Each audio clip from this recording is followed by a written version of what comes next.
बिस्मिल्लाहिर्रहमानिर्रहीम। आज के प्रोग्राम के साथ मैं हूं नुसला मलिक। नाज़रीन, पाकिस्तान तहरीक इंसाफ और इस्टेब्लिशमेंट और हुकूमत के बाबैन बातचीत की तो बातें की जाती हैं, लेकिन कोई पेशरफ्त होती हुई नज़र नहीं आती।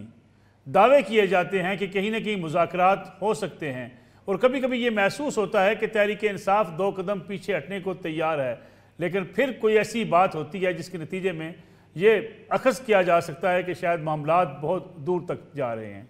क्योंकि इमरान खान साहब ने एक बार फिर जो ख़त लिखा टेलीग्राफ को, या अपना कॉलम लिखा, उस कॉलम के नतीजे में जो उसके मंदरजात हैं अगर वो देखे जाएँ तो उससे लगता ये है कि इमरान खान साहब मुसलसल जिस इल्ज़ाम का जिक्र कर रहे थे आज भी उसको दोहरा रहे हैं। वो कहते हैं अगर मुझे या मेरी एहलिया को कुछ हुआ तो उसकी ज़िम्मेदारी इस्टेब्लिशमेंट पर होगी। उन्होंने बराह रास्त मुखातब करके आर्मी चीफ को कहा कि वो इस्टेब्लिशमेंट उनको कत्ल कराना चाहती है। फिर इस पूरे कॉलम के अंदर अगर आप उसको देखें, उसमें 2-3 चीज़ें ऐसी हैं जिसके नतीजे में ये कहा जा सकता है कि अब टेंशन मज़ीद बढ़ सकती है। अगरचे ये कहा जाता है कि मुज़ाकरात हो सकते हैं, सियासत में कोई चीज़ हरफ आखिर नहीं होती, लेकिन तहरीक इंसाफ के बानी चेयरमैन के कुछ बयानात, कुछ इल्ज़ामात ऐसे हैं जो शायद जल्दी पर जो है वो तेल का काम देते हैं। इसी कॉलम के अंदर उन्होंने ये भी लिखा कि 1971 वाले वाक़यात, फिर बलूचिस्तान का जिक्र किया। ये वो वैसे वाक़यात हैं, बलूचिस्तान हमारे लिए एक बड़ा चैलेंज है। 1971 मशरक़ी पाकिस्तान अलग हुआ पाकिस्तान के लिए और पाकिस्तानियों के लिए, रियासत पाकिस्तान के लिए। ये एक ऐसा हादसा है जिस पे हम जितना भी अफसोस करें वो कम है, लेकिन इसमें जो कुछ हुआ उसमें किसी को मुर्द इल्ज़ाम ठहराने से पहले ये ज़रूर सोचा जाता है कि आखिर ऐसे बयानात से पाकिस्तान की रियासत को कितना नुकसान पहुँच सकता है। लेकिन लगता यह है कि इस वक्त लड़ाई शायद अपने अरूज पर पहुँची हुई है और हर तरफ से इस किस्म के बयानात अगर सामने आते हैं तो फिर मुज़ाकरात कैसे होंगे। दूसरी तरफ अगर देखा जाए तो पाकिस्तान मुस्लिम लीग नून और पाकिस्तान पीपल्स पार्टी इस वक्त इक़्तिदार के अंदर हैं, लेकिन कुछ उनके रहनुमा, अपने रहनुमा और उनके साथ जो उनके माजी के इत्तेहादी हैं, वो कुछ इस किस्म की बयानबाजी कर रहे हैं जो 2024 के इलेक्शन पर भी एतराज़ात पैदा करती है।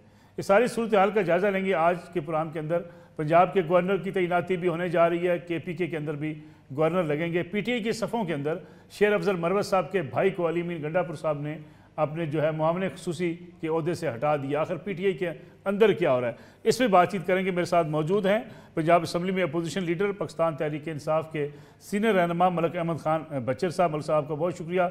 उनके साथ तशरीफ़ रखते हैं पाकिस्तान मुस्लिम लीग नवाज़ के सीनियर रहनुमा जनाब निहाल हाशमी साहब। निहाल हाशमी साहब आपका बहुत शुक्रिया। पीपल्स पार्टी की सीनियर रहनुमा शैला रज़ा साहब हमारे साथ मौजूद है। आज के प्रोग्राम में ये शरीक गुफ्तगू होंगी। प्रोग्राम का आगाज़ मलिक अहमद खान बचर साहब आपसे। एक तरफ तहरीक इंसाफ के अंदर कुछ ऐसी आवाज़ें उठती हैं जिससे ये कहा जाता है कि इस्टेब्लिशमेंट के साथ, सियासतदानों के साथ PTI बातचीत कर सकती है। कभी कहा जाता है मुस्लिम लीग नवाज़ और पीपल्स पार्टी से बात नहीं की जाएगी। कभी कहा जाता है कमेटी बना दी गई है। बैरिस्टर गौर कहते हैं हमारी किसी से कोई बातचीत नहीं हो रही, अगर हुई तो बानी PTI बताएंगे। लेकिन जो कॉलम लिखा है इमरान खान साहब ने, जिस तरीके से इल्ज़ामात को दोहराया और जो कुछ कहा इस कॉलम के अंदर, बड़ा ख़तरनाक इल्ज़ामात भी हैं और ख़ास तौर पे जो रियासत के मामलात हैं। अगर बलूचिस्तान की बात की जाए, दहशत गर्दी की बात की जाए, फिर इसी तरीके से 1971 के साने की बात की जाए, इनको बार बार दोहराने से इमरान खान साहब हासिल क्या करना चाहते हैं? मैं अर्ज कर रहा हूँ कि 8 तारीख को पहले अगर मैं पीछे जाऊँ तो जो कुछ हमारे साथ हुआ है आप खुद देख लें। हमारे जो इलेक्शन जो हमने लड़ा है वो किस हालात में लड़ा है। हमारे प्रपोजर्स कैंडिडेट्स को जिस तरह अगवा किया गया, हमारे कैंडिडेट्स को अगवा किया गया, हमारे से हमारा मैंडेट छीना गया। फिर फॉर्म 47 और फॉर्म 45 का जो आपको सारा मामलात का पता है कि हमारे कैंडिडेट 11 बजे तक जीत रहे थे, निशान हमसे छीन लिया गया। जिस तरह हमें एक जमात से हटा के इंडिपेंडेंट करके हमें इलेक्शन लड़ने दिया गया, उसके बावजूद आप, क्योंकि मेन बैटलफील्ड पंजाब है, तो पंजाब का रिजल्ट आपके भी सामने है, मैं भी उसको देख रहा हूँ कि जिस तरह पंजाब में फिर आखिर में आके हमारे से स्पेशल इंटरेस्ट की सीटें इन्होंने ले ली। तो उस ज़िमन में जब मैं ये अर्ज करूँगा कि हमारा मुज़ाकरात का जमातों के साथ कोई ये बनता नहीं है कि जिन्होंने हमसे हमारा मैंडेट छीना हो हम उनके साथ कोई मुज़ाकरात करें। लेकिन मलिक साहब दूसरी तरफ कभी इमरान खान साहब कहते हैं कि वो बात करेंगे तो इस्टेब्लिशमेंट से करेंगे, लेकिन अगर इस्टेब्लिशमेंट से भी बातचीत होनी है तो इन इल्ज़ामात के बाद कि मुझे इस्टेब्लिशमेंट कत्ल कराना चाहती है, क्या मुज़ाकरात हो सकते हैं इन इल्ज़ामात के बाद? देखिए नहीं, बात यह है कि अभी चीजें इनिशियल स्टेज पे हैं। अभी हमारी जो कमेटी बनी है उसमें आपको भी पता है, मुझे भी पता है, हमारे सीनियर जो लोग शामिल हुए हैं वो इनिशियल स्टेज पे हैं। बातचीत का दरवाजा हर वक्त खुला रहता है, मैं ये नहीं कहता। और स्टेब्लिशमेंट को तो डेफिनेटली एक किरदार है स्टेब्लिशमेंट का। और मौजूदा जो हुकूमत है, जो हमारे पंजाब में है या मरकज में जो हुकूमत है, वो तो आपको पता है कि फार्म 47 की ही पैदावार है। उसको तो अब देखिए, पंजाब में कम से कम मुझे जो पंजाब तक का पता है, तो हमारी तो वहां से 28 सीटें इन्होंने छीनी हमारी स्पेशल इंटरेस्ट की। और उसके बाद जो हमारी बाकी सीट थी जो कि फार्म 47 के जरिए हमसे ली गई, तो वो कम से कम राउंड अबाउट 50 सीट थी मलिक साहब। तो मुज़ाकरात दरवाजा हर वक्त हर जमात से खुला रखना चाहिए, लेकिन हमारा मुतालबा ये है कि पहले हमारा मैंडेट तो वापस करें, उसके बाद अगली बात होगी।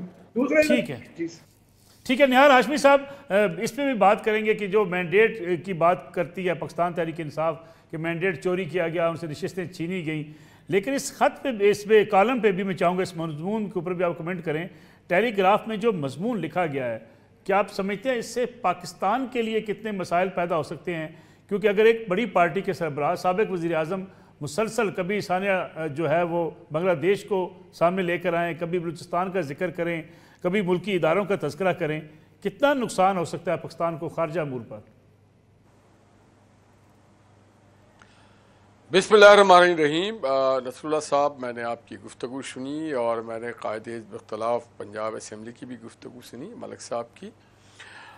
सबसे पहले मैं मलिक साहब के गुफ्तगू का जवाब दे दूँ कि 21 अप्रैल को पंजाब के मुख्तलिफ़ अज़ला में इलेक्शन हुए 12-14 सीटों पे, और वो सीटों पे एक पे भी PTI या उनके हिमायत याफ्ता लोग नहीं कामयाब हो सके, बल्कि मार्जिन जीत का बहुत ज़्यादा था।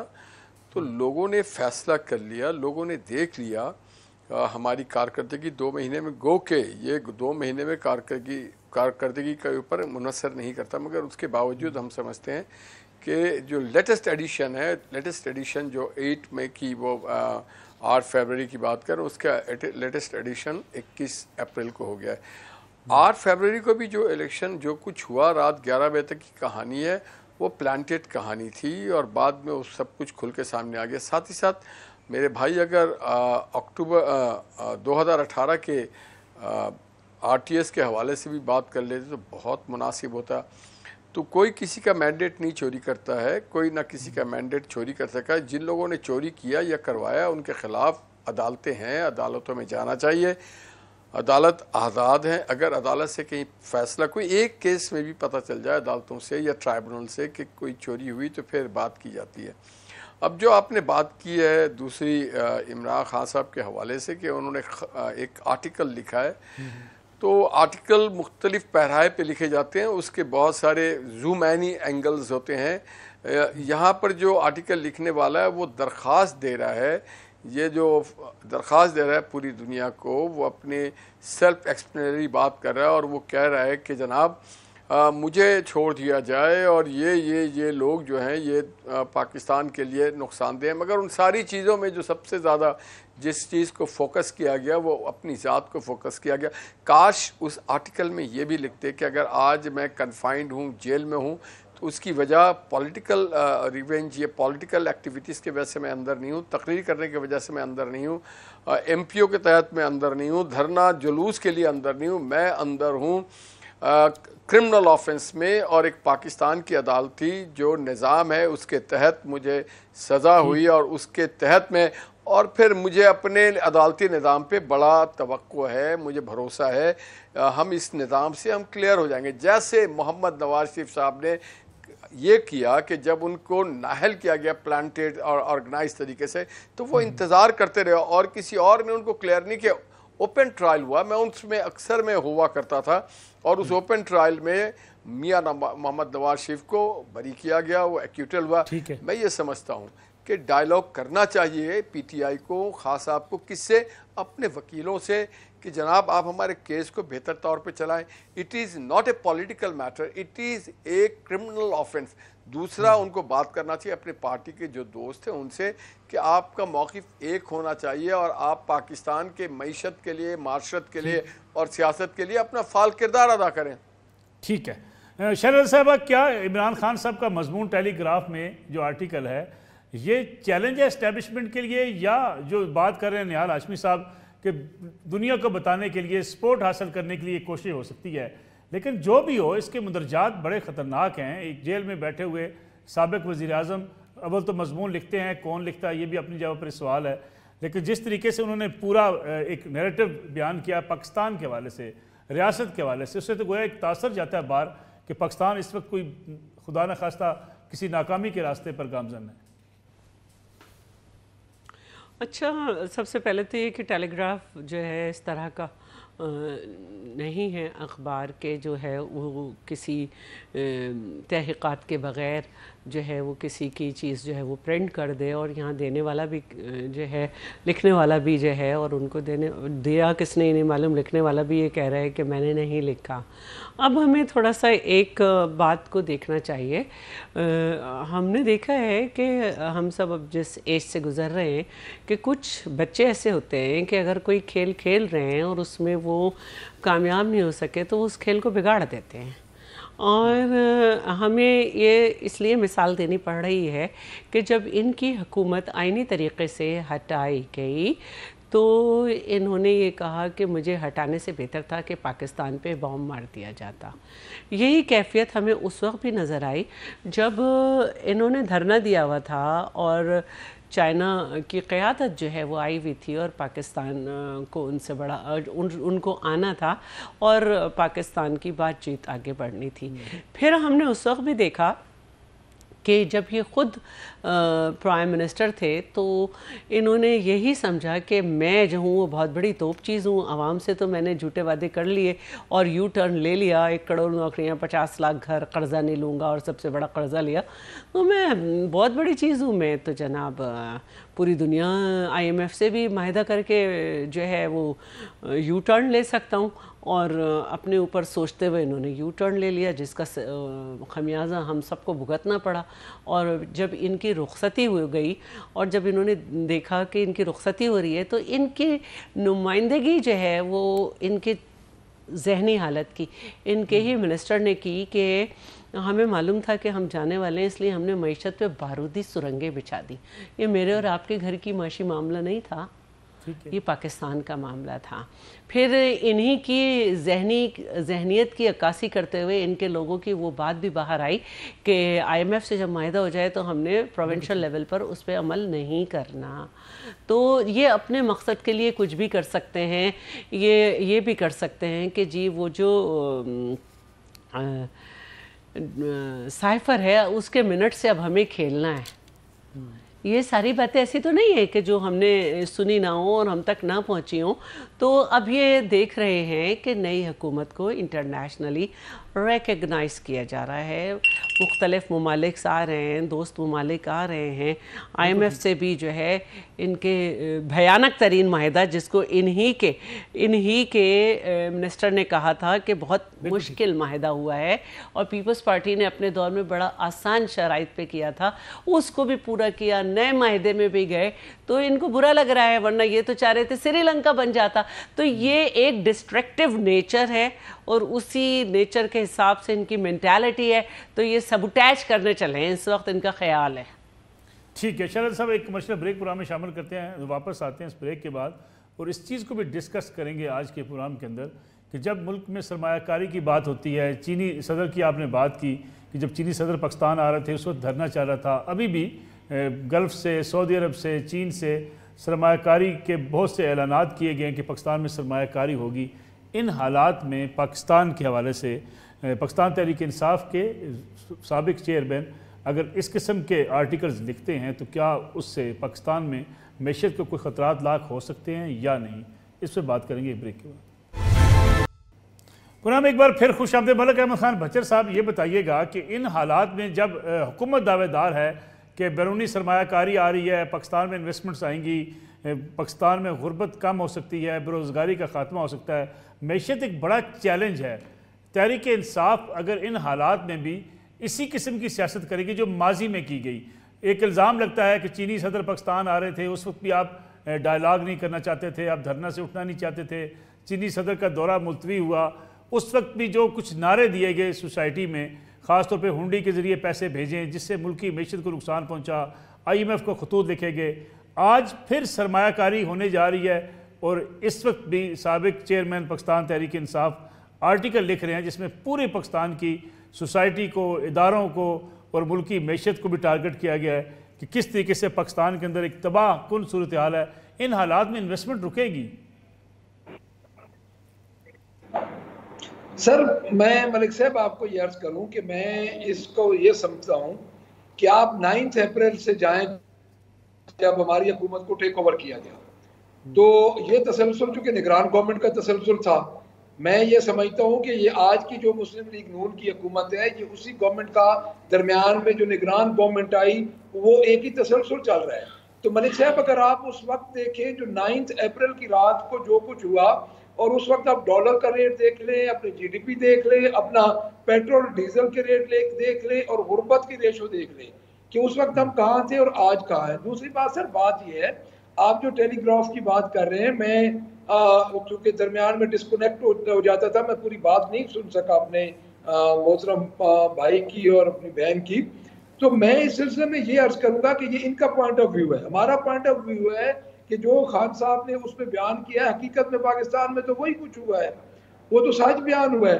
दूसरी बात सर ये है कि जो 21 अप्रैल की हाशमी साहब ने बात की है, निहाल हाशमी साहब ने, क्योंकि मैं इधर मौजूद था पंजाब में, तो मुझे पंजाब के हालात का सर ज्यादा पता है। उस दिन तो धांधली की हद ही हो गई है, यानी इन्होंने 3 बजे एजेंट्स को बाहर निकाल के और एक दो जो बॉक्सेस थे जो वो लीड्स बता रहे हैं, कई जगह पे तो टोटल वोट से भी ज्यादा वोट कास्ट हुए हैं।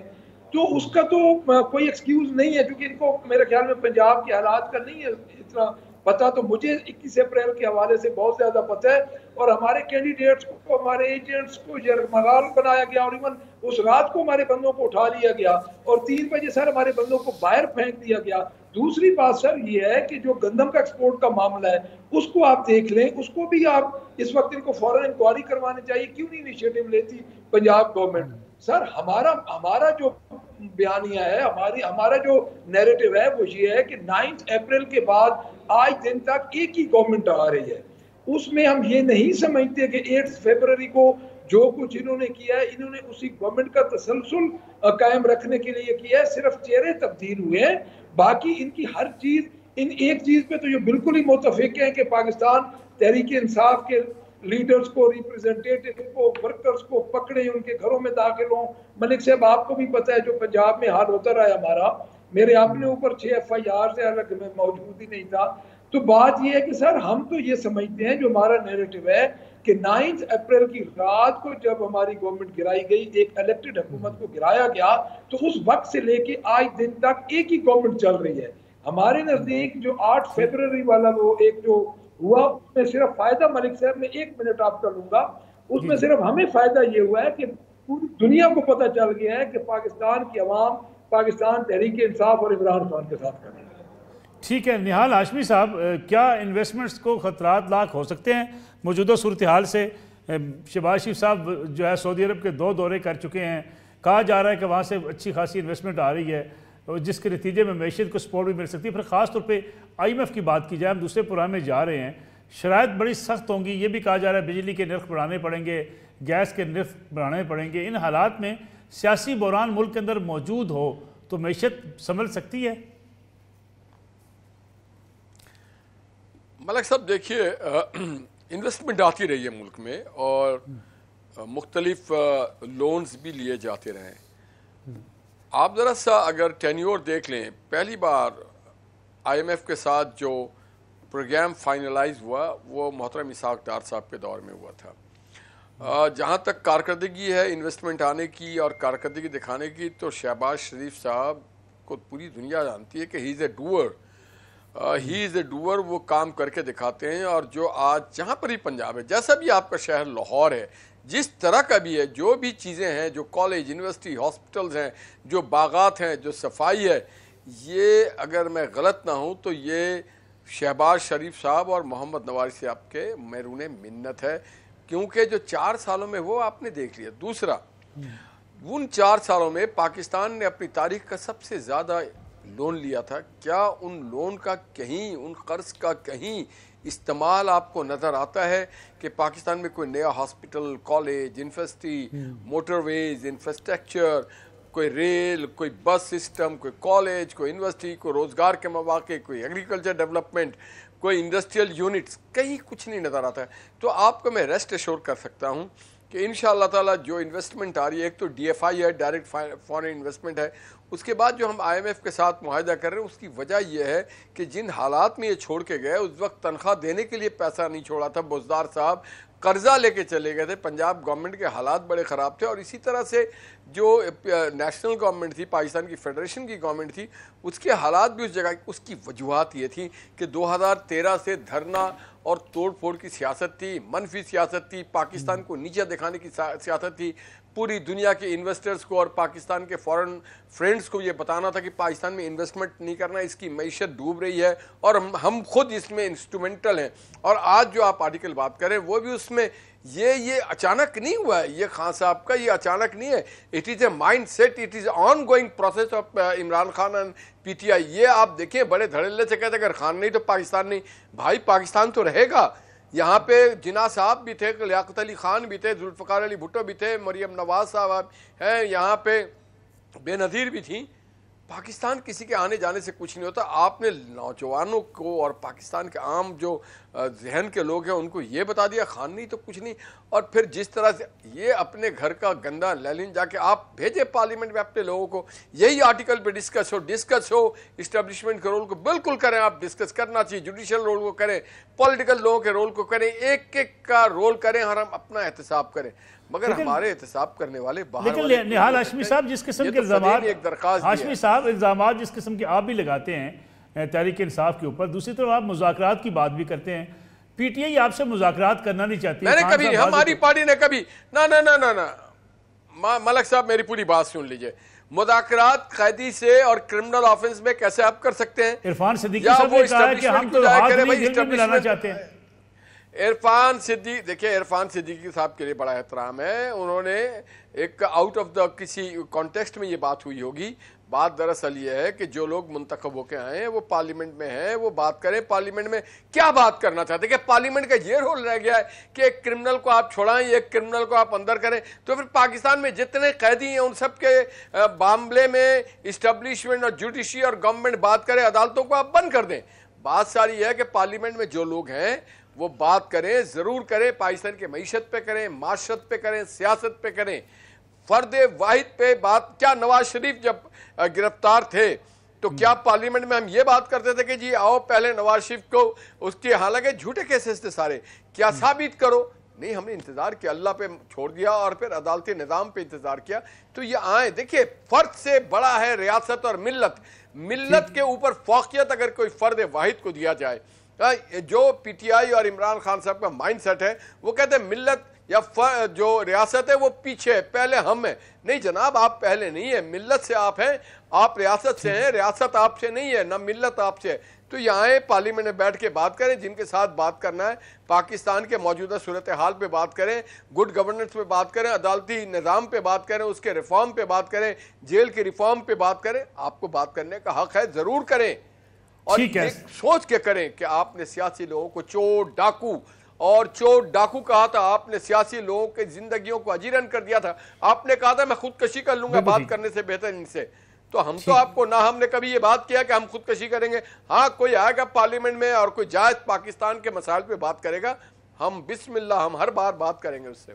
ठीक है शरद साहब, क्या लग रहा है आपको, एक तो इस पर कमेंट कर दीजिएगा, अभी बात की है निहाल हाशमी साहब ने, क्योंकि मुफाहमत की दावत तो सदर आसफ अली जरदारी साहब ने भी दी थी पार्लियामेंट से खिताब करते हुए, आगे से फौरी जवाब मिल गया नहीं हम बातचीत नहीं करेंगे। दूसरा, क्या बजट के बाद ये जो कहा जा रहा है कि पीपल्स पार्टी काबीना में आ सकती है, और फिर जो फैसले अब होना शुरू हैं, सरदार सलीम हैदर साहब गवर्नर पंजाब होंगे, फैसल करीम कुंडी साहब गवर्नर KP के होंगे, पीपल्स पार्टी ने एकदम सरदार सलीम हैदर साहब का नाम दे के हैरान तो नहीं कर दिया सबको? नहीं, ऐसी कोई बात नहीं है, क्योंकि ये राइट तो लीडरशिप का है, और मैं समझती हूँ कि एक अच्छा नाम है, वर्कर का नाम है, और मुझे तो बहुत खुशी हुई, और जिसका भी हमारा लीडर फैसला करते हमें अच्छा लगता। और इसलिए कि आगे बढ़ना है हमें और बेहतरी की तरफ जाना है। और जहाँ तक बात है जरदारी साहब की, तो जरदारी साहब ने हमेशा सबक सीखा है माजी से, और माजी में हमने देखा है कि मोहतरमा बेनज़ीर भुट्टो ने अपनी वालदा की क़यादत में यही देखा कि किस तरह बेगम नुसरत भुट्टो ने ज़िया-उल हक़ का हाथ झटक के MRD बनाई उन जमातों के साथ जिन्होंने भुट्टो साहब की गिरफ़्तारी पे, उनकी शहादत पे मिठाइयाँ बांटी थी और ज़िया-उल हक़ के साथ जाके बैठ गए थे। फिर जब ज़िया-उल हक़ उनसे बेज़ार हो गया और नहीं डिलीवर कर पाया, हर तरह से हर हथकंडा कर लिया, रातों रात इमाम मस्जिद भी खड़े हो गए एक जो किताब है उसके मुताबिक तो इलेक्शन के लिए, तो उसने मोहतरमा नुसरत भुट्टो की तरफ हाथ बढ़ाया, लेकिन उन्होंने उसका हाथ झटक के सियासी जमातों की तरफ हाथ बढ़ाया और इस तरह MRD बनी। तो ये हमारी पहली फतह थी जो एक नज़रिया ही एक औरत को ये सेंस दे सकता था, और उस नज़रिए की बुनियाद पे हमने सियासी जमातों को प्रेफर किया। तो उसके बाद से हमने हमेशा यही कोशिश की है कि पार्लियामेंट को ताला ना लगे और सियासी जमातें नज़रियाती तौर पर एक दूसरे के मुखालिफ हों, लेकिन एक इंतकामी सोच और इंतकामी जहनीत के साथ आगे ना बढ़ें। और COD हुआ और हम आगे बढ़े और हम मुसलसल एक लर्निंग प्रोसेस में हैं, और मुझे यकीन है कि हमारी पॉलिटिकल पार्टीज़ के साथ हमारी आवाम भी जो है वो पॉलिटिकल मैच्योरिटी आहिस्ता आहिस्ता उसकी तरफ आएगी। तो अब ये जो सारी बातें हैं उसमें बिल्कुल डायलॉग होना है, लेकिन अगर कोई ये समझ रहा है कि इत्तफाक करूँगी, क्योंकि हम अपनी ही मिसाल देंगे कि शहीद जुल्फ़िकार अली भुट्टो को जो इंसाफ मिला है वो पार्लियामेंट से नहीं मिला। हाँ, पार्लियामेंट में हमारे रहने से, पार्लियामेंट को ताला न लगने से ज़रूर इसका ताल्लुक़ है, लेकिन हमने इदारे ही से मांगा, पार्लियामेंट में हंगामा नहीं किया, सड़क पे हंगामा नहीं किया, रोए अफसोस किया। ज़िंदा है उसका नाम और ज़िंदा रहेगा पाकिस्तान में, और जहाँ भी जमहूरियत की बात होगी उनकी सियासत को याद रखा जाएगा, जहाँ भी मज़लूम की बात होगी। तो इनको ये सीखना चाहिए कि हर जद्दोजहद का एक सफ़र होता है। 44 साल में हमने उस फैसले को गलत करार दिया जो कभी प्रेसिडेंट ना बन सका, और आपने खुद ही देख लिया। तो ये चीज़ें हैं हमारी इस सदी का सबसे बड़ी बात यही है। नहीं, अभी तक तो मुझे ऐसी आवाज़ पार्टी के अंदर से नहीं आई है, और बाकी देखते हैं।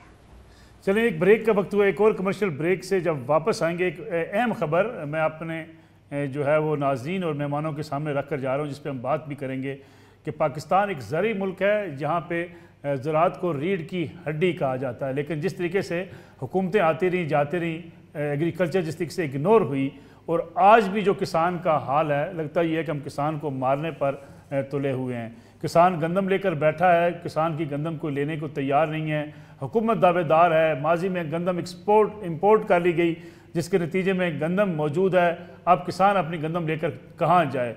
दूसरी तरफ पास्को, सूबाई हुकूमत, वफाकी हुकूमत इस बात की भी जिम्मेदार हैं। कुछ खबरें इस किस्म की सामने आ रही हैं, मैं कुछ एक खबर भी आपके सामने रखता हूँ, अगरचे इस खबर से जो मुंसलिक लोग हैं वो अपना मौक़िफ़ देना चाहें तो ज़रूर दे सकते हैं। एक इलाका है मियाँ चन्नू खानेवाल में जहाँ 20,000 बोरियाँ एक किसान इत्तेहाद के सरबराह खालिद खोखर साहब को दे दी गई हैं, और साबिक जो है वफाकी वज़ीर फूड सिक्योरिटी फ़खर इमाम साहब के बेटे आबद इमाम साहब को 10,000 बोरियाँ दे दी गई हैं। इस किस्म की बंदर बाँट जारी है पूरे सूबे के अंदर, 900 रुपये की बोरी किसान को दी जा रही है।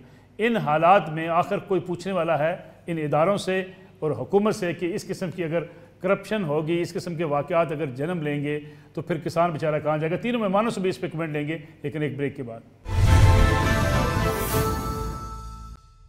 पूरा में एक बार फिर खुश आमदीद। मलिक अहमद खान बच्चर साहब, ब्रेक पर जाने से पहले मैंने एक खबर आपके सामने रखी थी, उस खबर से मुंसलिक अफराद भी अपना मौक़िफ़ देना चाहें तो हमारा प्रोग्राम ज़रूर हाजिर है, लेकिन एक इलाके का मैंने जिक्र किया कि मियाँ चन्नू खानेवाल के अंदर किसी एक शख्सियत को, किसी को 20,000 किसी को 10,000 बोरियां दे दी जाएं, वहाँ उनकी ज़मीन भी ना हो। ये इस किस्म का कल्चर पाकिस्तान के अंदर है कि जब बारदाना देने की वक्त आता है तब भी सिफारशी ताकतवर लोग बारदाना ले जाते हैं। गरीब आदमी गंदम रख के बैठा हुआ है, कोई इसे पूछने वाला नहीं है। आप अरकान असम्बली हैं, आप कौम के नुमाइंदे हैं, आप भी खामोश रहते हैं पार्लियामेंट के अंदर, पंजाब असम्बली के अंदर।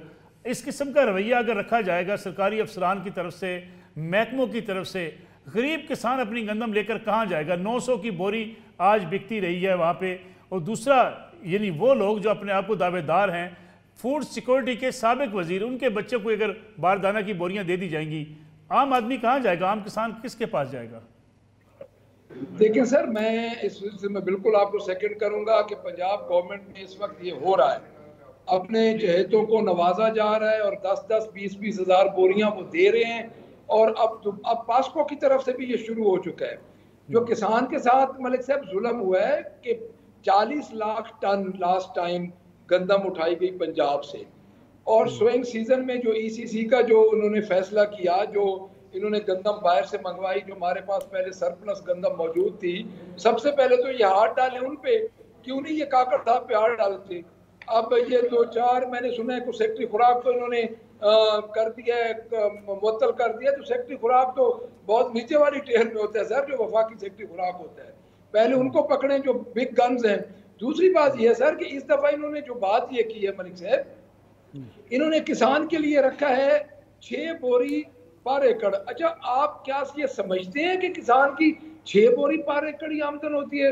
जो छोटा किसान होता है, जिसको ये कहते हैं कि हम एड्रेस कर रहे हैं, ठीक है, छोटा किसान तो कम से कम 50 मन, तकरीबन 15 से 18 बोरी पर एकड़ होती है। अच्छा, 6 बोरी वो लेके क्या करेगा? उसके बाद किसान की गंदम बाहर पड़ी है, और इस वक्त फिजिकली आप भी उस एरिया से हैं, आप जाके चेक करें, इस वक्त 2500 से 2800 रुपया पर 40 किलोग्राम किसान इस वक्त बेचारा बेच रहा है मिडल मैन को। इन्होंने एक टारगेट भी, ये इतनी नालायक हुकूमत है फार्म 47 की हमारे पंजाब में, ये टिकटॉक पे मोहतरमा अपनी गवर्नमेंट चला रही है, तो इन्होंने अभी तक टारगेट ही सेट नहीं किया। यानी इनसे अगर आप ये पूछिए कि टारगेट क्या है, तो टारगेट ही इनके पास नहीं है कि हमने पंजाब से क्या गंदम खरीदनी है। और जो इन्होंने अपनी स्पीच, जो वाइंड अप स्पीच की है फूड मिनिस्टर साहब ने, तो उन्होंने तो उसमें वाजे कह दिया है कि अगर हम पंजाब से गंदम खरीदते हैं तो स्टील मिल वाला हमारा हाल होगा। तो अब जो फूड प्रोडक्ट को भी नफा और नुकसान की बुनियाद पर सर ये देख रहे हैं, इस गवर्नमेंट ने तो पंजाब का सत्यानाश कर दिया है इधर। ठीक है निहाल हाशमी साहब, यानी एक कैसी सूरत हाल है कि शाफिया, बड़े अफराद, बड़े जागीरदार इसको बिजनेस बना लें, वो जो है वो बोरियां ले जाएं, खुद बारदाना ले जाएं महकमों से, हुकूमत से, और जाके अपना कारोबार करें। जिसका मैंने एक फ़र्क का जिक्र किया किसान रहनुमा का, उसका मियाँ चन्नू में उसकी 1 एकड़ ज़मीन भी नहीं है, 20,000 बोरियां दे दी गई। यानी इस किस्म के हालात में आप आम आदमी किसके पास जाएगा? मैं इस बात से बहुत ही ताज्जुब हो रहा है मुझे कि हमने सीखा ही नहीं कुछ। देखिए 2014 से 18 के 2018 से 22 के दरमियान जब पीटीआई की हुकूमत थी, तो शायद आपको याद होगा कि हमने एक्सपोर्ट कर दिया था गंदम, और कुछ अरसे बाद जब यहाँ पे क्राइसिस हुआ तो फिर हमने इंपोर्ट कर लिया गंदम। सस्ते दामों हमने एक्सपोर्ट किया और बहुत ही महंगे दामों हमने इंपोर्ट किया। उस पर भी आप लोगों ने, आप जैसे बहुत सारे दोस्तों ने इस पे बहुत ज़्यादा प्रोग्राम्स किए और बात उजागर की, मगर उस वक्त भी किसी ने इसके ऊपर कोई एक्शन नहीं लिया गया। और सफरिंग कौन था? पाकिस्तान के किसान, और दूसरा हम जो उसके कंज्यूमर है। इस बार भी जो इंटरिम गवर्नमेंट थी वो बिल्कुल इसकी जिम्मेदार है। एज ए बहसियत पाकिस्तानी मैं समझता हूँ जब उनको अंदिया दे दिया गया था। देखिए हमारी गवर्नमेंट को तो आए हुआ अभी 2 महीना हुआ है, सिर्फ 2 महीने ना हमारे दौर में बुआई हुई थी। हाँ, ये ज़रूर है कि हमारे दौर में फसलें पक गई थी, तो हमें अंदाज़ा हो गया था कि बहुत ज़्यादा बम्पर क्रॉप है। मगर ये ज़रूर पकड़ना चाहिए जिन लोगों ने इंटरिम गवर्नमेंट में इंपोर्ट किया, क्यों इंपोर्ट किया पूछा जाए। क्या उनके पास स्टैटिस्टिक्स नहीं था? क्या उनको फील्ड के बारे में नहीं मालूम था? तो इसमें कोई दो राय नहीं है कि वो जितने भी अफसर हैं, जो पास्को के लोग हैं, एक एक ये सियासतदानों को सिर्फ क्यों पकड़ा जाता है? जो नीचे बाबू हैं, जो ब्यूरोक्रेसी है, जो इसके रिलेवेंट लोग हैं, जिनके जेबों में पैसा जाता है, उनको ज़रूर उनका एहतसाब होना चाहिए। और नैब को हरकत में आना चाहिए कि जो इंटरिम गवर्नमेंट में जो कुछ हुआ है उसको नैब, अभी नहीं मालूम नैब कहाँ हो गया है। मैं ये समझता हूँ कि तमाम का तमाम मलबा आप इन पे हम पे नहीं फेंक सकते हैं। हाँ, मैं ये ज़रूर समझता हूँ कि जो मौजूदा गवर्नमेंट है पंजाब की, उसको इस पर बहुत ज़्यादा एक्शन लेना चाहिए। वज़ीर खुराक यासिन बिलाल यासिन साहब को भी इसमें कमेटी बना करके, और मैं उम्मीद रखता हूँ, मुझे यकीन है कि मरियम नवाज साहबा इसमें ज़रूर जल्द काबू पा लेंगी और हम इस मसले को बिल्कुल ठीक है। शहलाजा साहबा, यानी क्या हो क्या रहा है, हम माफियाज का मुल्क हम बन गए हैं। गरीब किसान अगर इस तरह चीखता चिल्लाता रहेगा, जरी जो है वो इनकलाब का ख्वाब कहाँ रह जाएगा? मैं तो सिर्फ एक बात कहना चाहती हूँ कि आप कार्रवाइयाँ करते रहें, लेकिन प्लीज़ किसान का सोच लें, उसको कुछ फ़ौरन दे दें। आपकी कार्रवाई करने से जो ज़िम्मेदार हैं उनको सज़ा देने से जो कुछ भी है वो उसका नहीं अभी फ़ायदा होने वाला। पहले इसके रिलीफ का कुछ हल निकालें, ये मेरी दरख्वास्त है। शहलाजा साहब, आपका बहुत शुक्रिया। निहाल हाशमी साहब, मलिक अहमद खान भच्चर साहब आज के प्रोग्राम में शरीक गुफ्तगू थे। शहलाजा साहब ने बड़ी बुनियादी बात की कि ठीक है, कार्रवाइयाँ करते रहें, तहकीकात करते रहें, इंक्वायरियाँ होती रहें, लेकिन इस वक्त जो किसान जिस हाल का है, जिस हाल में परेशान हाल है, इससे निकालने के लिए इकदाम किए जाएँ, उसे सपोर्ट किया जाए ताकि किसान भी अपनी ज़िंदगी बेहतर तरीके से गुजार सके। अगर गंदम उसने 2500-2600 में बेचनी है, फिर सरकारी निर्ख मुकर्रर करने का आखिर फ़ायदा क्या है? इजाज़त दीजिए, कल इंशाअल्लाह आपकी खिदमत में दोबारा हाज़िर होंगे। अल्लाह हाफ़िज़।